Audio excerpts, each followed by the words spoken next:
네. 지난주 거 좀 보고 오셨나요? 새로 오신 분들도 계시네. 네. 새로 오신 분들은 지난주 거 녹화해둔 거 강의를 꼭 보셔야 됩니다. 안 보고 오늘 처음 오신 분들은 오늘 무슨 뭔 얘기를 하는지 전혀 못 알아들어요. 그렇다고 해서 1교시 끝나고 또 환불 받고 그러시면 안 돼요. 버텨야 돼요. 버텨. 지난주 거 들으신 분도 오늘 못 알아듣긴 마찬가지입니다. 그러니까 알아들을 수 있을 때까지 꼭 참고 들으셔야 됩니다. 특히 오늘 처음 오신 분들 좌절하지 마세요. 지난주에 민법이라는 것은 개인과 개인 사이에 계약 따위를 하게 되면 권리 의무가 생긴다 그랬죠. 그걸 법률관계라고 한다 그랬고요. 그 법률관계 다툼이 생기면 최종적으로 국가기관인 법원에다 소송을 걸어서 그 법원이 해결해 준다 그랬어요. 이때 법원은 그 당사자 간의 분쟁을 뭐 당사자와의 친소 관계라든가 뭐 이런 걸로 해결해 주는 게 아니라 요 민법이라는 법을 가지고 해결해 준다 그랬어요. 이때 법원은 요 민법이라는 법을 해석을 해야 된다. 조문을 해석을 해서 당사자 간의 분쟁을 해결해 줘야 된다 그랬습니다. 이 조문을 해석한 것, 일반인이 해석한 거 말고 법원이 해석한 것을 판례라고 했어요. 그렇죠? 판례가 집중해서 시험 문제 나온다고 그랬습니다.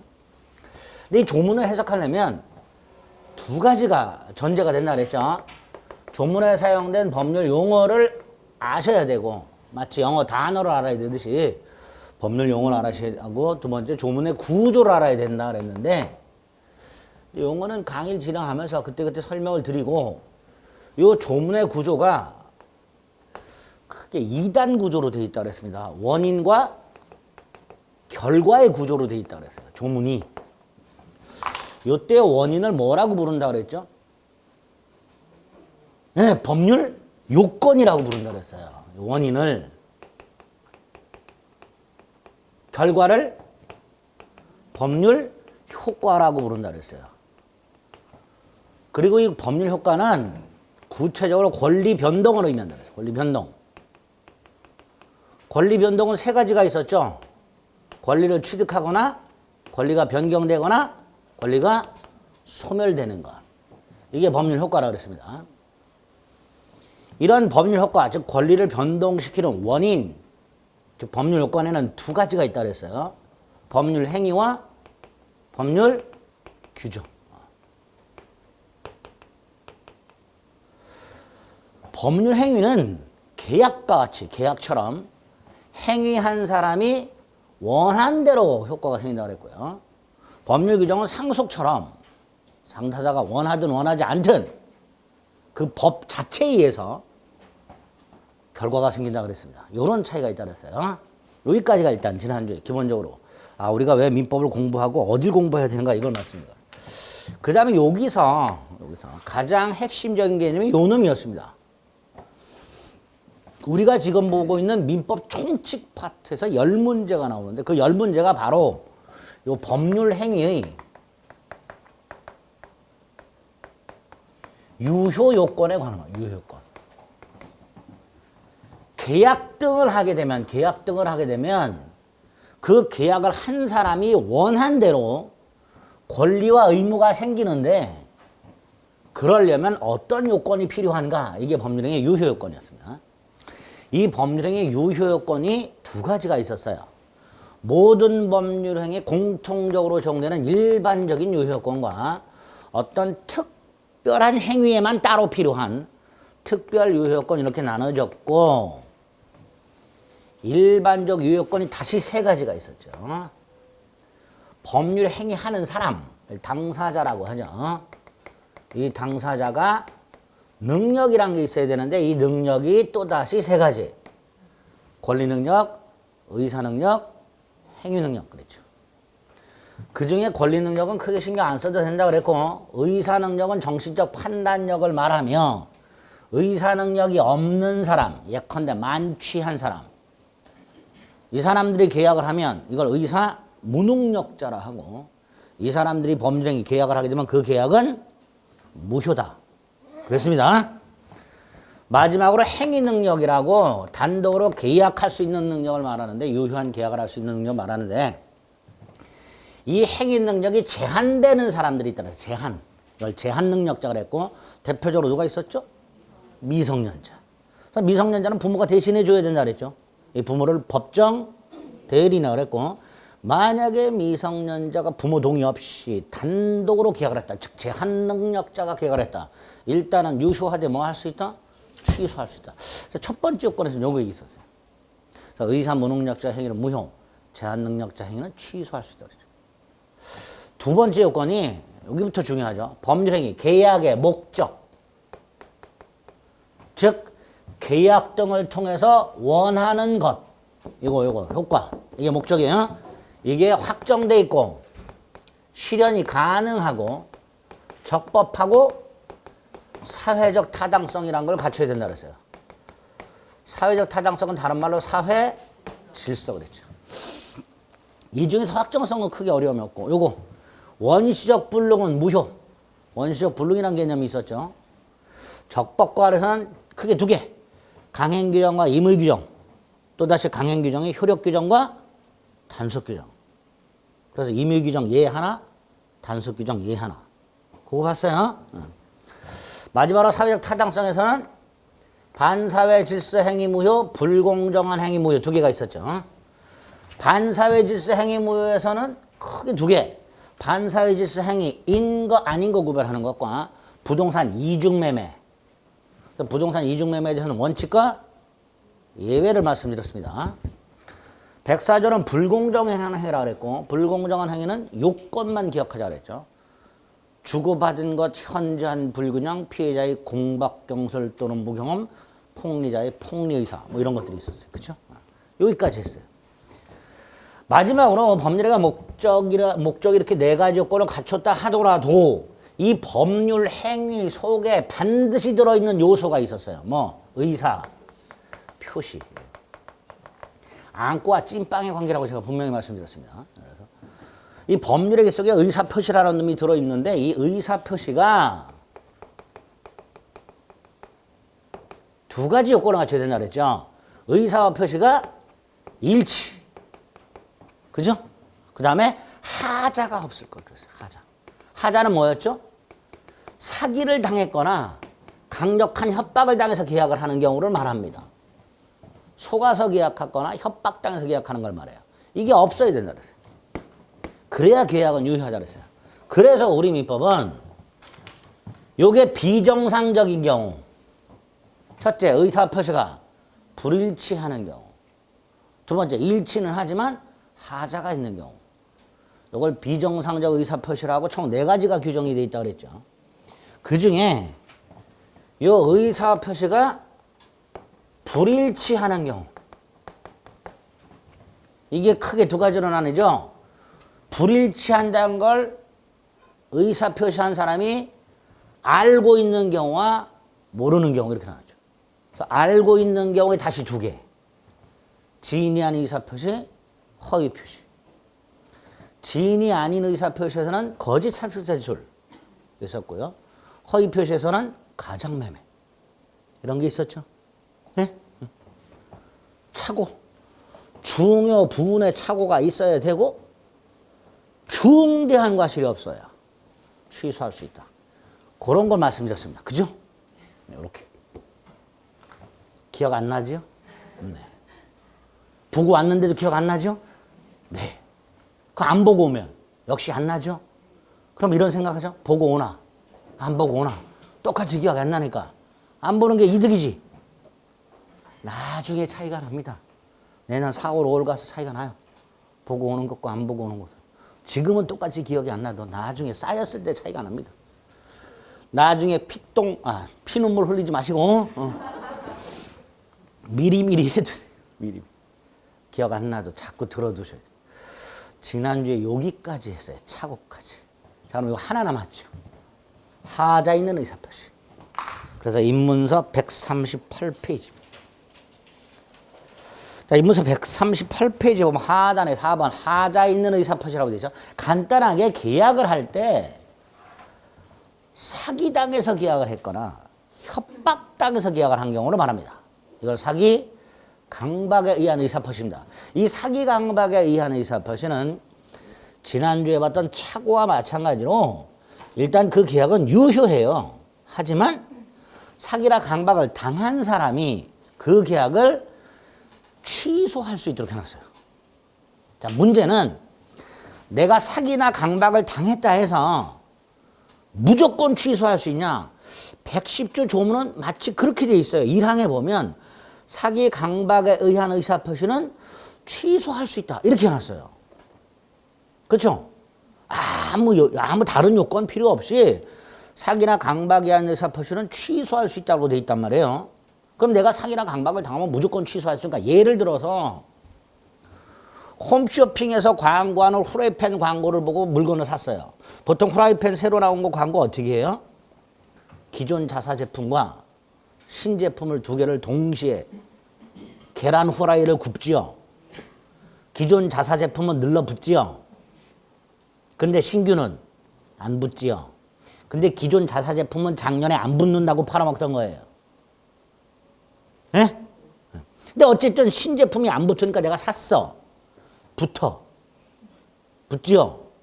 식용유 안 바르면 붙어요. 그러니까 나는 속았네 또. 이런 생각을 할 거예요. 그렇죠? 취소할 수 있냔 말이지. 분명 나는 속아서 샀으니까. 계란 후라이가 식용유를 안 발라도 안 눌러 붙는다고 속여서 팔았으니까. 분명히 나는 취소할 수 있어야 되는데 우리 대법원은 안 된대요. 안 된대요.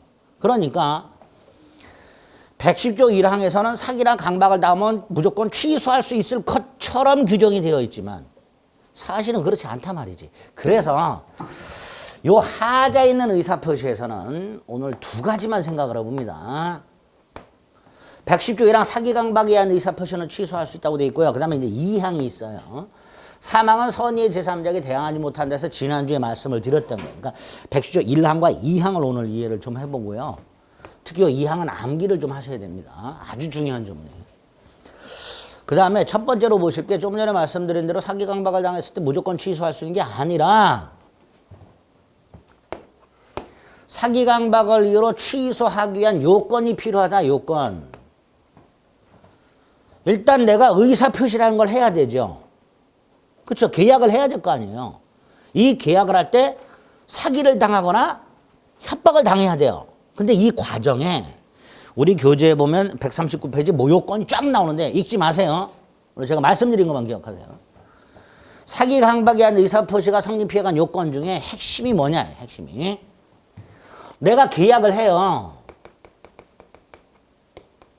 이 계약을 하는 거죠. 의사표시 법률행위의 요소죠. 물론 이때 의사표시는 당연히 일치해야 됩니다. 그런데 내가 계약을 할 때 누구의 간섭도 받지 않고 그냥 결정을 한 게 아니야. 속았어. 그래서 착각이 빠져요. 그 착각 때문에 계약을 해야 돼요.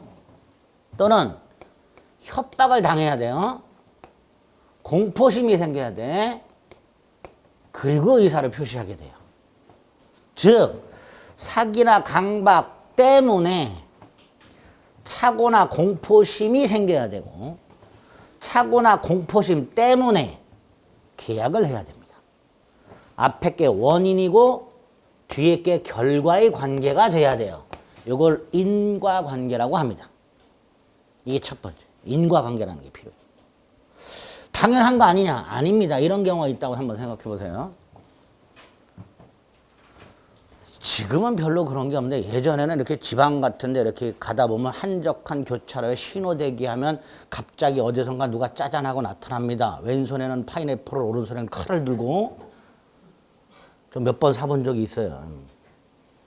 근데 파는 분도 선하게 안 생겼죠. 머리가 짧고 쫄티에 문신 한 분이 나타나요. 그리고 말도 안 해요. 칼로 유리창을 툭툭 두드려요. 그리고 다짜고짜 파인애플을 잘라갖고 칼로 쿡 찍어서 이렇게. 무슨 뜻이에요? 사쳐먹어라 이거죠. 그죠? 무섭죠? 그래서 사죠. 이렇게 돼야죠. 그런데 나를 협박했어요. 그런데 협박할 때 문신에 피카츄가 그려져 있어. 안 무서워. 공포심을 안 느꼈어 나는. 그리고 먹어보라는 거 먹었더니 맛있었어. 그래서 샀어. 강박은 당해서 공포심을 느끼지 않았죠. 그럼 안 되는 거예요. 두 번째, 용문신이 있어서 무서워. 피카츄가 아니라. 근데 먹어봤어. 맛있어. 가격을 물어봤어. 마트 반값이야. 맛도 좋고 싸. 그래서 샀어. 그럼 두 가지 예를 들었어요. 강박은 당했지만 피카츄로 협박해서 안 무서워서 샀다. 안 무서워. 그냥 샀다. 용문신 때문에 무서웠지만 맛있어서 샀다. 강박은 당했지만 공포심이 생기지 않거나 강박에서 공포심이 생겼지만 공포심이 아니라 맛있고 저렴해서 사거나 인간관계가 단절이 되죠. 사기 강박에는 의사파악이 성립하지 않는 거예요. 취소는 못하는 거예요. 그래서 사기 강박에 의한 의사파악이 성립하려면 사기 강박에 의한 착각이나 공포심이 생겨야 되고 그것 때문에 계약을 해야 돼요. 인과관계가 두 개가 필요합니다. 이게 첫 번째. 두 번째가 아까 예를 들어서 후라이팬하고 똑같아요. 이 사기랑 강박이 위법해야 돼요. 위법. 근데 여기서 이 위법이란 것은 법을 위반한다는 뜻이 아니에요. 어떤 법을 위반한다는 뜻이 아니고요. 신의 성실의 원칙을 위반하는 거예요. 원칙에서 칙자가 무슨 칙자예요? 법칙자예요. 법칙자. 이걸 위반한 거예요. 자, 그럼 여기서 말하는 신의 성실의 원칙이란 게 뭘까? 계약을 하는 당사자 사이에 존재하는 기본적인 믿음. 이게 신의 성실이에요. 자, 내가 어떤 물건을 사는데 집 앞에 편의점이 3개가 있어. 그 3개 중에 잘 가는 편의점이 있죠. 왜 구독 거길 잘 가요? 더 믿을만 하니까. 내가 누군가하고 계약을 한다는 건 그 사람을 믿으니까 하는 거예요. 기본적으로. 저놈 안 믿어 내가. 그럼 그놈하고 계약해요? 안 해요? 할 리가 없죠. 그래서 계약을 한다는 건 기본적으로 신뢰관계가 존재하는 거예요. 믿는 게 존재하는 거야. 그걸 깨야 돼. 그게 위법이에요. 여기서 말하는 잘 안 하다 할 테니까 예를 두 개를 들어보겠습니다. 노점상이 가격표를 붙여놨는데 시가 10,000원, 50% 세일, 5,000원 이렇게 쓰여져 있어요. 가격표가. 백화점을 갔더니 똑같은 물건이 역시 이렇게 써 있어요. 50%, 5,000원. 자, 을이라는 사람이 노점상에서 가격표를 봅니다. 이 가격표 믿어요, 안 믿어요? 노점상이 써붙여놓은 가격표 믿어요, 안 믿어요? 뭐 노점상을 비하하는 건 아닙니다. 일반인의 신뢰를 생각하는 거예요. 노점상에 10,000원이라고 딱 써있으면 우와 진짜 10,000원짜리 싸게 파네 이렇게 생각해요? 안 믿지요 보통. 백화점에 써있으면. 노점상 가격표와 백화점 가격표 어떤 게 더 신뢰가 있어요? 설마 노점상이라고 하시는 거지. 이게 더 신뢰. 근데 이게 진짜로는 5,000원짜리야. 그럼 누가 신뢰를 깬 거예요? 백화점만 신뢰를 깬 거예요. 백화점이 저짓거리 한 것만 위법한 기망이다가 되는 거예요. 그렇죠? 그러니까 어떤 걸 속였을 때 그거에 대한 상대방의 믿음이 있냐 없냐에 따라서 달라지는 거예요. 그래서 우리 대법원도 시가를 속였다. 위법이다 아니다. 시가 속이가 위법이다 아니다. 아니다요. 그런데 백화점이 시가로 속였어. 이건 백화점이 시가로 속였다고 말을 안 해요. 대법원이. 좀 더 강하게 대형 백화점의 변칙 세일이라 그래요. 위법한 거예요. 이런 식으로 위법성이란 건 당사자 사이에 존재하는 기본적인 신뢰관계를 깨는 정도가 되어 위법하다 그래요. 그럼 자, 아까 후라이팬으로 돌아갑니다. 식용유를 안 바르면 눌러붙는 후라이팬을 안 발라도 안 눌러붙는다고 과장해서 판 거죠. 속여서 판 거예요. 이거 위법이 아니에요. 자, 여러분이 홈쇼핑 광고를 볼 때 믿는지 안 믿는지 생각해 보세요. 믿어요, 안 믿어요? 아, 믿어요? 그 홈쇼핑 광고를 믿어? 이 가격, 이 조건, 오늘이 마지막 이걸 믿어? 내일 보면 또 하는데? 후라이팬을 믿어? 칼을 믿어? 막 잘라 나무도 자르고? 안 믿어요. 그러니까 과장 광고가 있다는 거예요. 또 상가 같은 걸 분양하면서 2년간 연 10% 확정 수익 보장 프랜카드가 붙어 있어요. 믿어요, 안 믿어요? 안 믿어요. 안 믿으니까 그따위로 광고하더라도 위법이 아닌 거예요. 우리 대법원 상품을 광고하면서 다소 허위 과장 광고를 하거나 상가 분양 시 확정 수익을 보장하겠다고 광고하는 경우 이건 위법이 아니다 라고 말을 해요. 위법이 아니다. 반면에 아파트를 분양하는데 주위에 공동묘지가 조성이 돼 있어요. 당연히 아파트를 분양받는 사람은 주위에 공동묘지라든가 화장장이라든가 혐오실이 있으면 분양을 받을까 안 받을까? 안 받지. 그런데 아파트를 분양하는 건설회사가 아무 말도 안 해. 주위에 공동묘지가 조성됐다는 말을 안 해. 그럼 분양받는 사람은 공동묘지가 조성됐다는 사실을 알지 못하고 사겠죠. 이때 분양받는 사람들은 어떤 믿음이 있어요? 건설회사가 아파트 분양할 때 주위 입지 조건들에 대해서 정확하게 설명을 하겠지라는 믿음이 있단 말이지. 근데 그걸 말 안 했어요. 그러니까 이때는 위법하다 이렇게 판결하게 되는 거예요. 위법성은 기본적인 신뢰관계를 위반하는 거다. 이걸 첫 번째로 기억하셔야 돼요. 그래서 138페이지에 보면 하자인의 의사표시 박스 안에 110조 1항과 2항 그거 일단 체크하시고요. 오른쪽에 보면 요건이라는 게 쫙 나오는데 특히 사기한 의사표시에서 세 번째 것 위법성이 있을 것이라고 되어 있죠. 그 위법성에서 동그라미 번 신의칙이라는 표현이 있어요. 그죠? 그거만 일단 머릿속에 생각하시면 돼요. 그래서 구체적으로 시가를 속는 위법이 아니지만 대형백화점의 편측세일은 위법하다 그랬고요.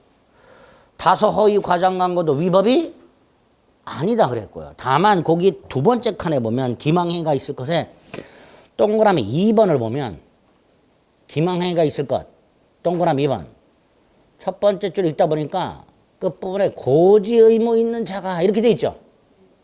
이게 뭐예요? 아파트 분양 건설회사가 주위에 공동묘지가 조성됐다면 그 공동묘지가 조성됐다는 사실을 알려줄 의무가 있더라. 그거 말하는 거예요. 그 알려줄 의무가 있는 자가 그 밑에 진선이라는 사실을 숨겼다고 돼 있죠. 고지 의무 있는 자가 말을 해야 되는데 말을 안 했다는 거예요. 그렇죠? 침묵이라고 말을 합니다. 이걸 부작위라고 합니다. 뭐라고 한다고요? 부작위. 작위는 적극적으로 뭘 하는 거고요. 부작위는 안 하는 걸 말해요. 그러니까 고지 의무 있는 자가 공동묘지가 조성된 사실을 알려줄 의무가 있는 건설회사가 침묵으로 일관했다. 부작위에 의한 위법한 기망 이렇게 됩니다. 뭐가 된다고요? 부작위에 의한 위법한 기망 이렇게 됩니다. 부작위 아니고. 그래서 기망행위는 사람을 속이는 행위는 적극적인 작위에 의해서 속일 수도 있고 소극적인 부작위에 의하여 속일 수도 있다. 이렇게 말을 해요. 그래서 소극적인 게 뭐다? 침묵, 부작위 이런 걸 말합니다. 그런 표현을 좀 숙지하실 필요가 있습니다. 여기 이제 첫 번째 기억하실 거예요. 자, 두 번째가 다시 왼쪽 조문으로 돌아가서 조문 두 개를 구별할 수 있어요. 110조 1항과 110조 2항. 110조 1항은 사기 강박에 의한 의사표시는 취소할 수 있다고 되어 있는데 그 사기 강박에 의한 의사표시는 그 속에는 인과관계도 인정되고 위법성도 인정이 된다는 게 전제가 들어가 있는 거예요. 그죠? 인과관계 인정되고 위법성도 인정이 되고 그러면 취소할 수 있다 이렇게 되어 있는데 이 110조 1항은 이런 경우 생각하시면 돼요. 갑이 을하고 계약을 합니다. 계약의 상대방이 갑의 입장에서 보면 을이죠. 이 을로부터 사기라 강박을 당한 경우예요. 상대방으로부터 사기 강박을 당한 경우예요. 이 경우에 갑은 인과관계가 인정이 되고 위법성이 인정이 되면 취소하면 돼요. 이때 을은 지가 사기를 쳤기 때문에 아무 소리 못합니다. 갑이 계약을 일방적으로 취소하더라도 을은 갑한테 와서 따지질 못해요. 지가 사기 쳤으니까. 이게 110조 1항이에요. 그런데 요 놈이 문제죠. 110조 2항. 갑이 을하고 계약을 합니다. 그런데 을이 아닌 제3자가 갑을 사기랑 강박을 해요.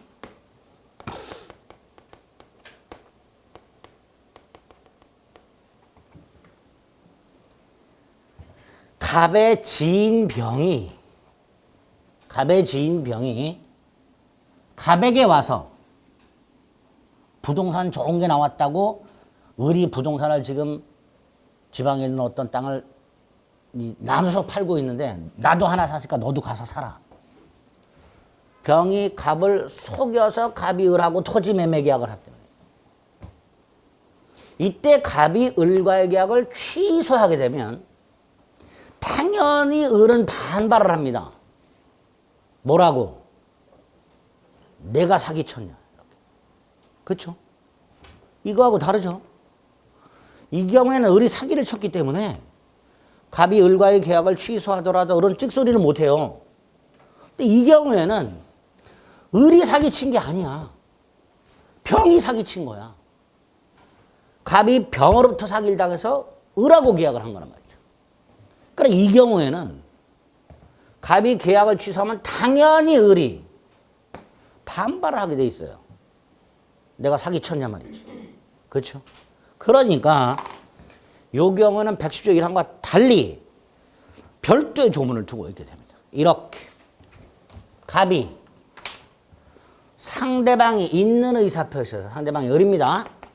상대방이 아닌 제3자가 사기라 강박을 한 경우에는 제3자가 사기라 강박을 한 경우에는 상대방이 그 제3자가 사기 강박했다는 사실, 갑이 제3자로부터 사기 강박을 당하여 나하고 계약을 한다는 사실, 이걸 알았거나 그 다음에 알 수 있었을 경우에 하나요. 갑은 뭐 할 수 있다? 취소할 수 있다 이렇게 나왔어요. 그죠? 그게 110조 2항이에요. 여기서 알았거나가 뭐죠? 악의죠? 지난주 했던 거예요. 알 수 있었다. 과실이죠. 상대방이 악의 또는 과실이 있을 경우에 하나요. 갑은 취소할 수 있다. 이렇게 되겠죠. 그럼 지문에 뭐라고 나와요? 반대 뒤집어서 나오죠. 상대방이 선의 무과실이라면 갑은 취소할 수 있다 없다? 에? 아니 알았거나 을이 알았거나 알 수 있으면 갑은 취소할 수 있다. 반대로 을이 선의 무과실이라면 갑은 취소할 수 없다.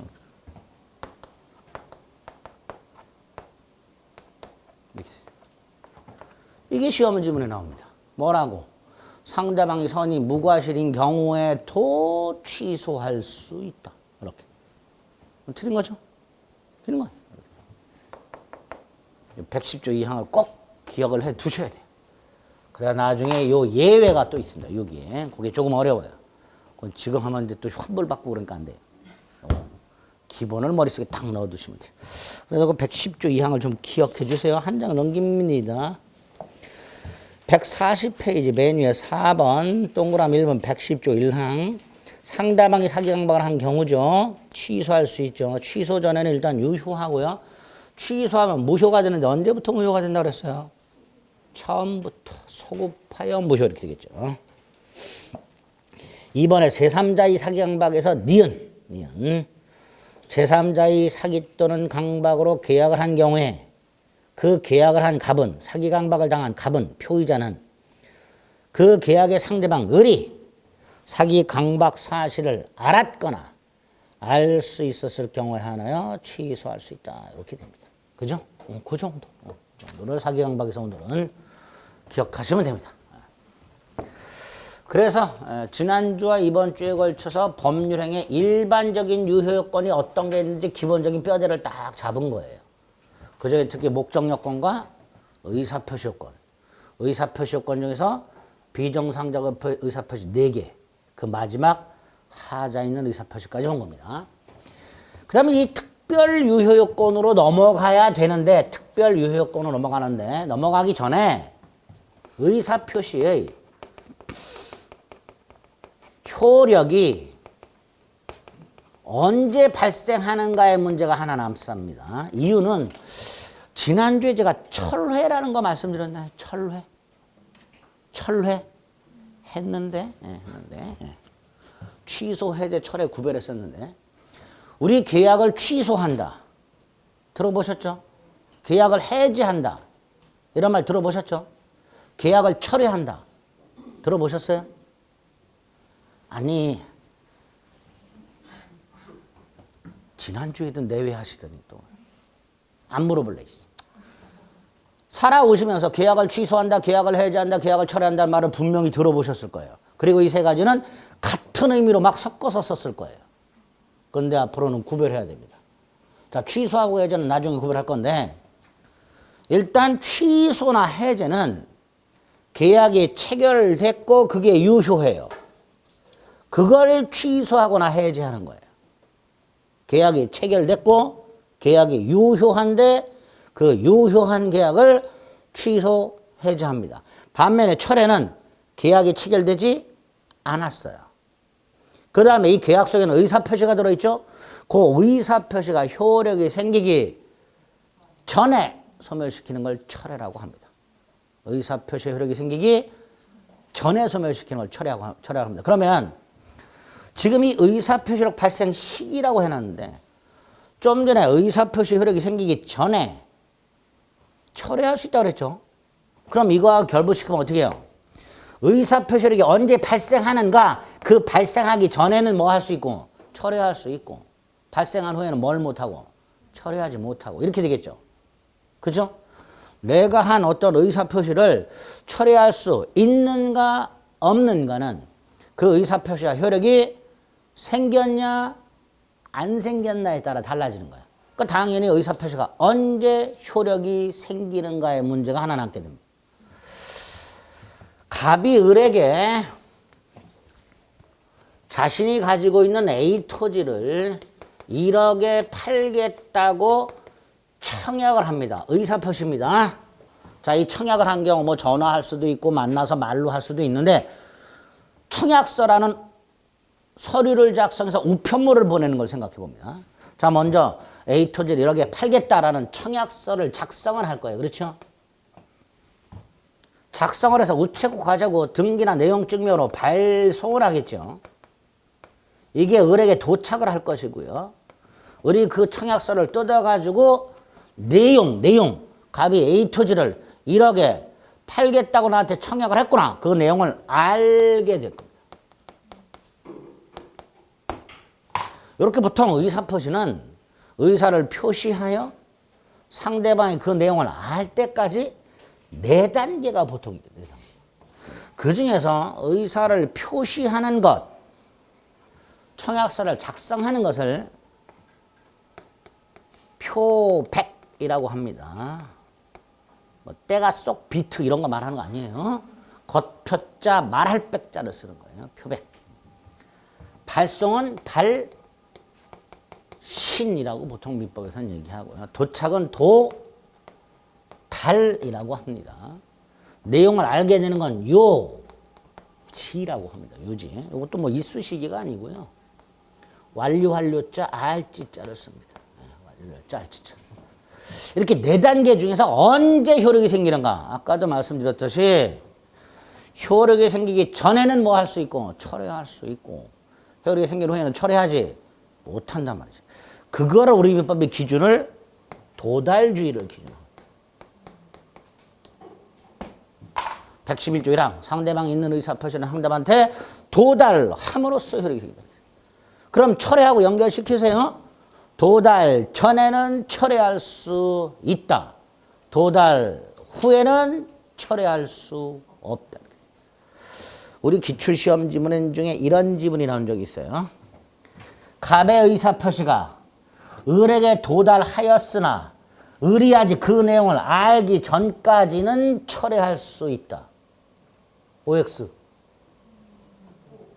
X죠. 도달했는데 철회 못하죠. 지문이 그런 것들이 나오는 거예요. 갑의 의사표시가 을에게 도달했으나 효력 생겼죠? 을이 아직 그 내용을 알기 전이라도 이미 도달했으니 철회할 수 없다. 이렇게 되는 거예요. 그것 때문에 111조 1항을 본 거예요. 또 하나가 이것도 암기하셔야 됩니다. 111조 2항. 갑이 청약서를 작성을 해서 을에게 발송을 했어. 근데 그게 을에게 도착하기 전에 갑의 청약서가 도착하기 전에 갑이 죽었어. 우연하게도. 그럼 갑의 청약서도 죽어? 안 죽지요. 갑이 설령 죽어도 갑의 청약서는 그대로 을에게 도달하겠지. 그럼 효력이 생긴다 안 생긴다? 생기겠지. 거기에 보면 뭐 제한능력자가 된 경우인데 그건 생각하지 마시고 간단하게 갑이 을에게 의사표시를 발송한 후에 설령 사망하더라도 그 의사표시 효력에는 영향을 미치지 아니한다. 다시 말해서 의사표시는 그대로 효력이 생긴다. 그러면 갑이 을에게 청약서를 발송한 후 죽었어요. 죽었다. 그럼에도 그 청약서가 을에게 도달합니다. 그럼 청약의 효력이 생겼죠. 그 청약에 대해서 을이 승낙을 보냅니다. 그 승낙서가 갑의 상속인에게 도달을 했어. 그럼 계약은 성립하게 됩니다. 계약은 성립하게 됩니다. 갑의 상속인과 을 사이의 계약이 성립하게 됩니다. 이것도 계약법에서 출제가 됐던 지문이에요. 지금 제가 떠든 게.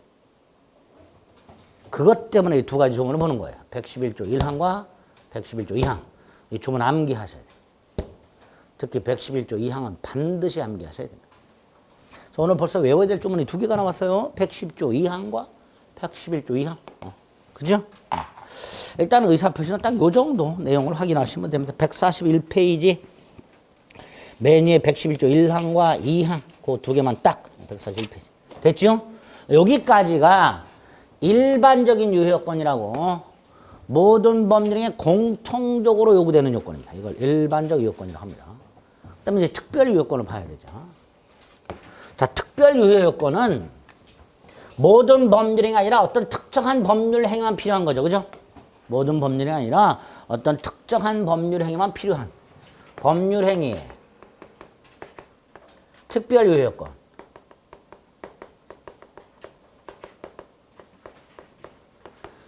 예컨대 우리나라에 있는 일반적인 토지를 거래할 때는 관할관청의 허가를 받아요, 안 받아요? 토지 거래. 안 받아요.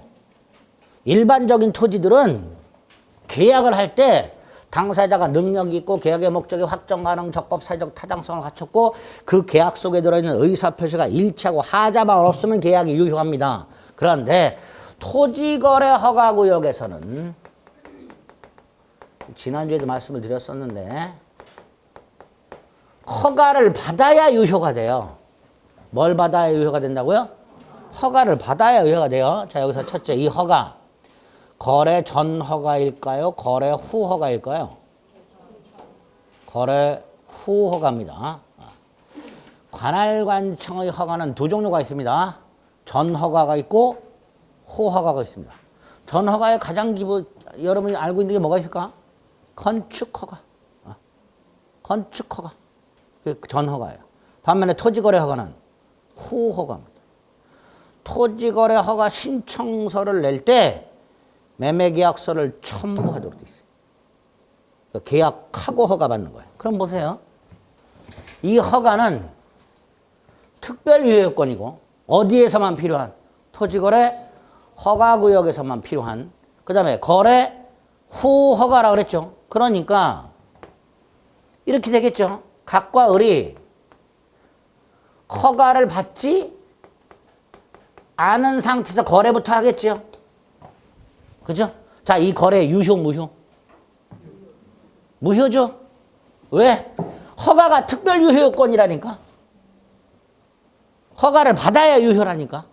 이 계약은. 그게 특별 유효권이에요. 토지거래 허가구역이 아닌 경우에는 허가 안 받아도 유효해. 근데 토지거래 허가구역에서는 허가를 받아야 유효해요. 그러니까 허가를 받기 전에 거래를 먼저 했어.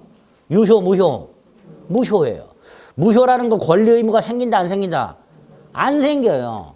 그러니까 가분들에게 대금을 청구할 수가 없어요. 허가 전에는. 을도갑에게 토지 소유권을 넘겨달라고 청구할 수가 없어요. 권리가 없어요. 의무도 없고. 무효라는 것은. 그죠? 유효라는 건 효과가 생기는 건데 아까 효과가 뭐였어요? 권리 변동이라 그랬잖아요. 근데 무효니까 권리가 변동된다, 안 된다? 안 된다. 계약이 무효이기 때문에 각 관사에는 권리 의무가 있다, 없다? 없다. 그래서 우리 대법원도 허가 전에는 대금 청구 못한다. 판례가 그래요. 대금 청구 못한다. 이전 등기 청구를 못한다. 설령 중간에 허가 전에 중도금 주기로 했다 하더라 안 줘도 된다. 그게 판례예요. 그러니까 무효예요. 무효. 그런데 거래 후에 나중에 허가를 받겠지요. 그럼 뭐가 돼요? 유효가 돼요. 유효가 돼요. 그럼 보세요. 무효인데 나중에 허가를 받으면 뭐가 된다고요? 어떤 계약이 무효 상태였다가 나중에 유효가 될 여지가 있는 경우를 불확정적 무효라고 합니다. 뭐라고 한다고요? 불확정적 무효 또는 유동적 무효라고 합니다. 불확정적 무효, 유동적 무효. 최근에 우리 시험에 다음 중 법률 행위의 효력이 불확정적인 것을 고르면 이런 문제가 잘 나와요. 그럼 불확정적이라는 건 유동적인 거 말하는 거. 그죠? 어쨌든 유동적이라는 건 바뀔 수 있는 걸 생각하시면 돼요. 무효가 유효로 될 수 있는 거. 그걸 뭐라 한다? 불확정적 무효, 유동적 무효라고 합니다. 결국 법률 행위가 계약이 특별한 유효권을 갖추지 못하면 일단 무효죠. 그죠? 그랬다가 나중에 이 요건을 갖추면 유효가 되겠지. 결국 유동적 무효, 불확정적 무효란 법률 행위가 뭘 못 갖추고 있는 상태? 특별 유효권을 갖추지 못한 상태. 요거를 말하게 됩니다. 그게 이제 앞으로 쭉 나오는 거야. 지금 우리는 특별 유효권을 보고 있으니까. 자, 이건 나중에 하고요. 대표적인 특별 유효권 관련되는 게 대리라는 게 나옵니다. 아주 중요하죠, 대리. 142페이지에 보면 법률행위 대리라고 되어 있습니다. 대리는 뭔가 일단 간단하게 갑이 땅을 갖고 이걸 팔려고 해요. 보통 계약은 당사자가 직접 하는 게 기본이죠. 여러분들도 학원과 계약하셨죠? 직접 오셨죠? 결정도 여러분이 직접 하셨죠? 그게 보통이에요. 보통 계약은. 그런데 갑이 직접 계약을 하지 않고 을에게 부탁. 그래서 을이 A 토지를 매매. 자, 이때 을 자기 땅 팔았어요? 갑소유 땅을 팔았어요? 갑소유 땅이죠. 그럼 을은 이렇게 말할 수 있죠. 타인을 위하여 대신 계약을 하는 자. 이렇게 되겠지. 그게 대리.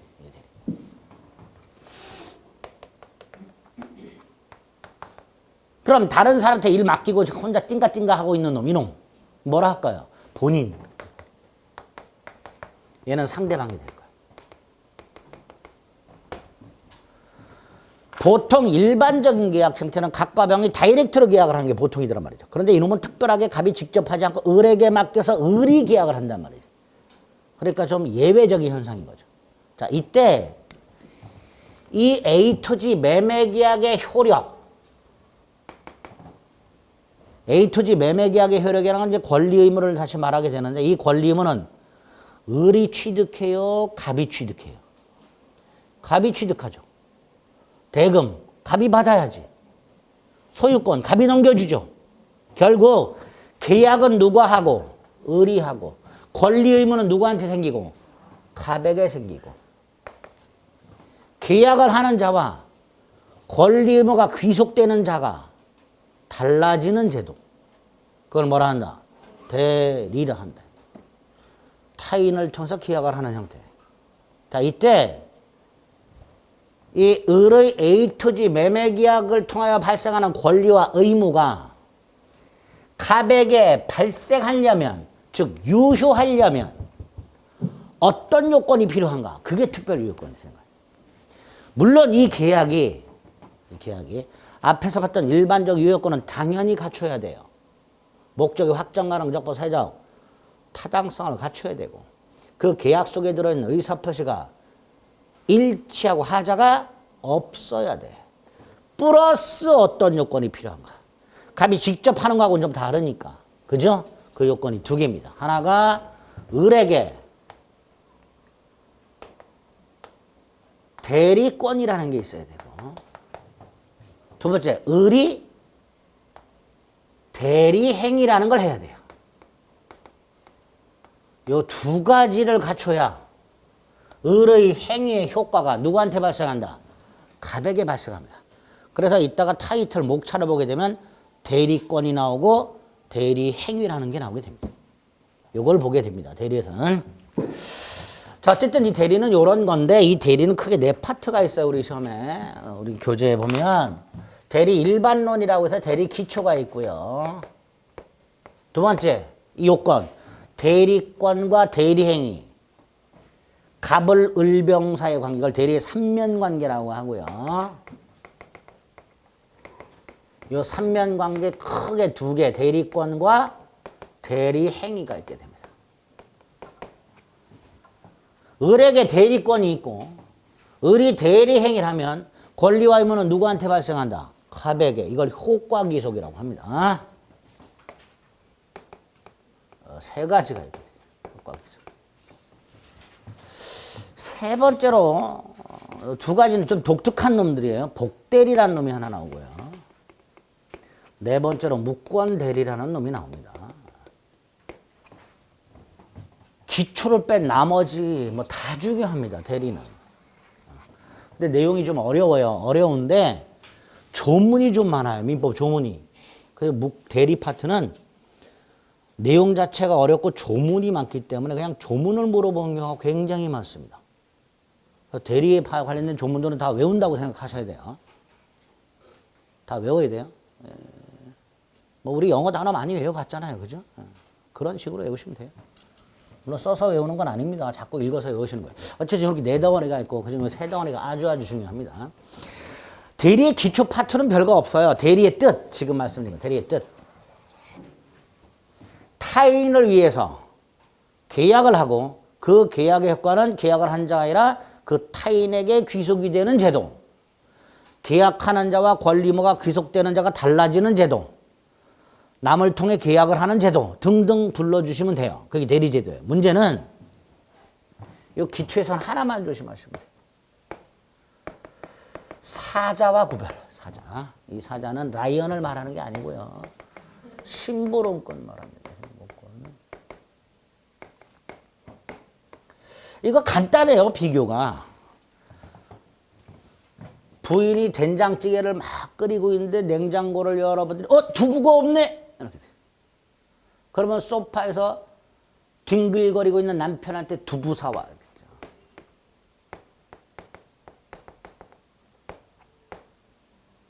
이 을 대리일까요? 사자일까요?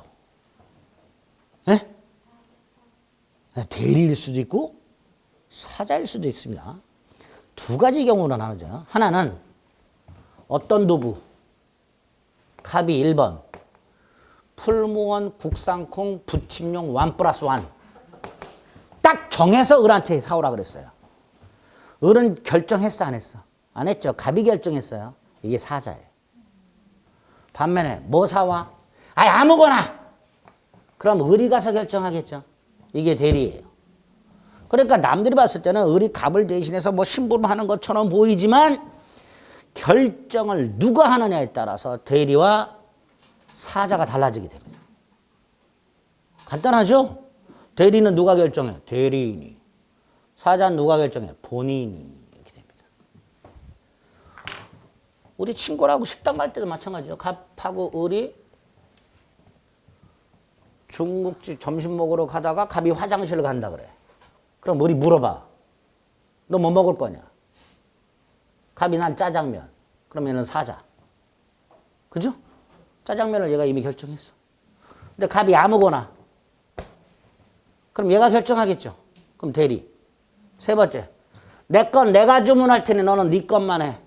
그럼 갑은 을한테 부탁한 적이 없으니까 을은 지 것만 주문해야죠. 근데 갑이 화장실 갔다 왔더니 을이 지멋대로 갑이 먹을 짜장면을 주문해놨어. 무권대리. 이렇게 되는 거예요. 그게 무권대리. 무권대리 뒤에서 하겠습니다. 어쨌든 대리와 사자는 결정을 누가 하는가. 이거 가지고 구별하시면 돼요. 대리는 대리인이 결정한다. 사자는 본인이 결정한다. 됐죠? 그런데 외형이 비슷하죠? 아까 중국집 다시. 갑이 을에게 짜장면. 그럼 을은 사자죠? 을이 중국집 사장님한테 짜장면을 주문했어요. 자, 이 경우하고. 갑이 을에게 아무거나. 그럼 을이 결정하니까 을은 뭐예요? 대리죠? 그죠? 근데 을이 스스로 갑은 짬뽕보다 짜장면 좋아하니까 짜장면 이렇게 주문했어. 사장님 입장에서 구별이 돼요, 안 돼요? 안 되지요? 그래서 안 하고 산 거예요. 그래서 우린 구별 안 하고 산 거예요. 근데 앞으로 구별하자. 개념상. 또 하나.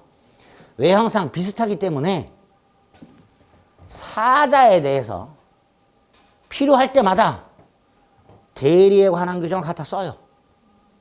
사자에 대해서 뭐에 관한 규정을 갖다 쓴다고? 대리와 관련된 민법 규정을 갖다 써요. 대법원은 비슷하니까 외형상. 사자에 대해서는 규정이 따로 없어요. 민법에. 그런데 사자를 통해서도 계약을 하다 보면 문제가 생길 수 있죠. 근데 그걸 처리할 규정이 없어. 그러니까 비슷한 뭘 갖고 와? 대리 규정을 갖다 씁니다. 외형상 비슷하기 때문에.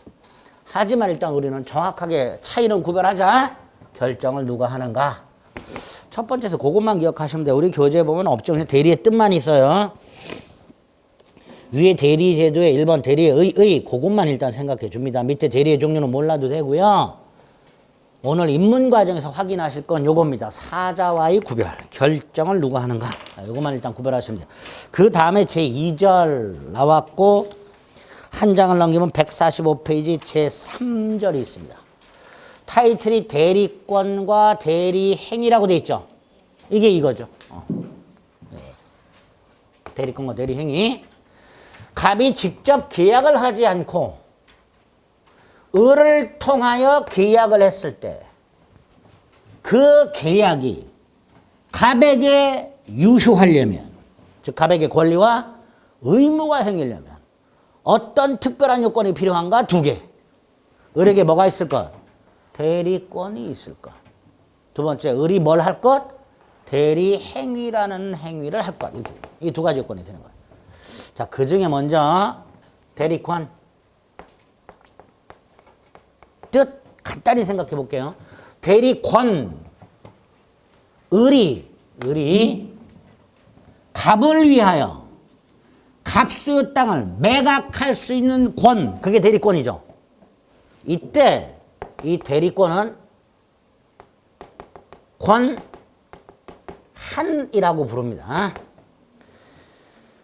법에 권자가 들어가는 게 보통 세 개가 있어요. 권리, 권능, 권한. 뭐 정확하게 구별 안 해도 됩니다. 단 권리와 권한은 구별해야 돼요. 자, 권리. 날 위한 거예요. 내 거. 남의 권리. 나한테 의미 없어. 그러니까 권리는 권리자 자신을 위한 거야. 반면에 권한은 남을 위한 거. 권한은 뭐라고요? 남을 위한 거. 그럼 대리권. 을이 갑수의 땅을 매각할 권리다, 권한이다. 권한이죠. 갑을 위한 거니까. 그죠? 을 자신을 위한 게 아니야. 이런 걸 권한이라고 해요. 타인을 위해서 일정한 계약 따위 할 수 있는 지위. 이걸 권한이라고 합니다. 그러면 대리권은 권리 아니죠? 권리 아니죠? 자, 권리 동전의 양면, 뒷면에 뭐가 있어요? 의무. 아, 그럼 대리권은 의무도 없어요. 의무가 없으니 책임도 안 져요. 머릿속에 박으셔야 돼.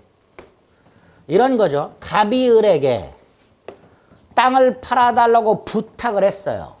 그럼 을은 갑수의 땅을 팔 수 있는 대리권이 생겼죠. 갑이 부탁했으니까. 자, 그런데 며칠 있다가 갑이 을한테 연락을 했어. 팔았냐? 안 팔았대. 그럼 갑이 뭐라 하지? 야, 인마, 부탁한 지 일주일이 넘었는데. 이때 을, 나는 네 땅을 팔아줄 의무 따위는 없다. 의무가 없어요. 권리가 아니기 때문에. 따라서 책임질 일도 없습니다. 이 대리권의 특징이에요. 권리가 아니기 때문에 의무도 없고 어떠한 책임도 없고, 이게 기본 원칙이에요. 대리권은. 그래서 밑에 보면 대리권은 본인을 위하여 의사표시를 하거나 수령하여, 묶어서 계약을 하여, 이런 뜻이에요. 본인을 위하여 의사표시를 하거나 수령하여는 묶어서 계약을 함으로써 직접 본인에게 효과를 발생케 하는 지위를 말한다. 권리가 아닌 권한이다. 권리가 아닌 권한이다. 그죠? 이걸 대리권이라고 하게 됩니다. 일단 이거 기억하시고 머릿속으로 박으셔야 돼요. 의무도 없고 책임도 없다, 이렇게 됩니다. 자, 이 대리권이 어떻게 발생하는가? 발생 원인 두 가지가 있습니다. 우리 미성년의 자에게는 부모가 계약을 대신해 주죠. 그죠? 이 부모는 법정 대리인이 되고요. 이때 법정 대리권, 부모가 갖는 친권은 미성년 자가 수여한 거예요. 내가 부모한테 준 거야? 아니지. 법률 규정에 생깁니다. 이걸 법정 대리라고 합니다. 법률 규정에 생기는 대리를 뭐라 한다? 법정 대리. 물론 법률 규정 외에 가정법원의 선임이나 지정권자의 지정행위를 통해 생기는 경우도 있지만 기본이 법률 규정에 생기는 거예요. 대표적으로 미성년자의 부모가 갖는 친권이 있습니다. 친권. 또 하나는 이 예를 든 거. 갑이 땅을 팔아야 되는데 바빠. 다른 사람한테 부탁을 해야 되는데 하고 많은 사람 중에서 을한테 부탁을 했어. 요 부탁하는 행위. 요거를 수권행위라고 합니다. 뭐라고 한다고요? 수권행위. 본, 인, 의, 수, 권, 행, 위. 요게 임의대리. 무슨 대리? 임의대리.